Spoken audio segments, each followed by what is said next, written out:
አሰላሙ አለይኩም ወራህመቱላሂ ወበረካቱ። ውድና የተከበራችሁ ቤተሰቦቼ እንዴት ናችሁ? ሰላም ናችሁ? እኔ አልሐምዱሊላህ በጣም ደህና ነኝ። እንዴት ናችሁ? ደህና ናችሁልኝ? እኔ አልሐምዱሊላህ በጣም ጥፍት ብያለሁ እና በጣም ይቅርታ እላችኋለሁ ውዶቼ። እንኳን አላችሁልኝ፣ እንኳን ደህና ሆናችሁልኝ። ደህና እንደሆናችሁ ደግሞ ተስፋ አደርጋለሁ። እና ምንድን ነው መሰላችሁ ዛሬ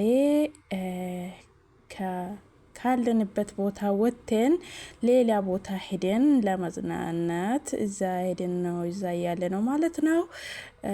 እና አበሃ ይባላል። አበሃ ሄደን ለመዝናናት አበሃ የተዝናናን ነው። ማሻአላ በጣም ደስ ይላል። ይሄ አዲቃ ነው። አበሃ በተለይ ሲጀመር ከሳውዲ ውስጥ አበሃና ጣይፍ ከሚስ እንደዚህ አይነት የነዚዎች እንትን በጣም አረንጓዴ ናቸው እና በጣም ይወደዳሉ ማለት ነው። አረንጓዴ ስለሆኑ አረቦቹ ይወዳሉ። በተለይ አረቦቹ አረንጓዴ ቦታ በጣም የሚያደንቁት፣ በጣም ነው የሚወዱት።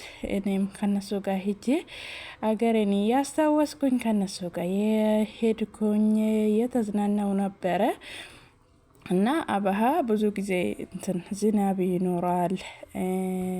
በቃ አረንጓዴ ናት እና ደስ የምትል አገር ናት። ለእኔ ግን አይመችኝም።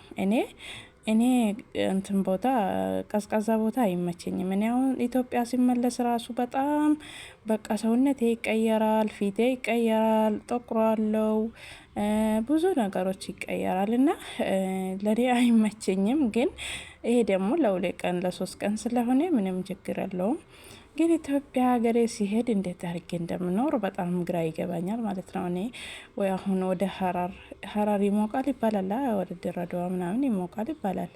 ስለዚህ ወደዛ ኑሮዬ ወደዛ ያረጋለሁ እንጂ ምን ላድርግ። እና እንደዚህ ነው ይላችኋለሁ። ጅማም ትሞቃለች። እኔ የጅማ ልጅ ነኝ። ጅማም ትሞቃለች ግን እስከዚህም ነው፣ ብዙ ሳይሆን እስከዚህም ነው። ይበርዳል፣ ይሞቃል፣ በቃ መካከለኛ ናት። ለኑሮ ትመቻለች። እኔ ግን ትንሽ በቃ ለእኔ ትንሽ እንትን ስለሚለኝ ነው ይሄው። እኔም ፀሐይ ላይ ሲሆን ትንሽ እንትን ይላል እና እንደዚህ ነው በቃ እንደዚህ ያሳያካችሁ። እናንተም ከኔ ጋር ተዝናኑ እያልኩኝ ነው ማለት ነው። ማሻላህ በጣም ደስ አይልም?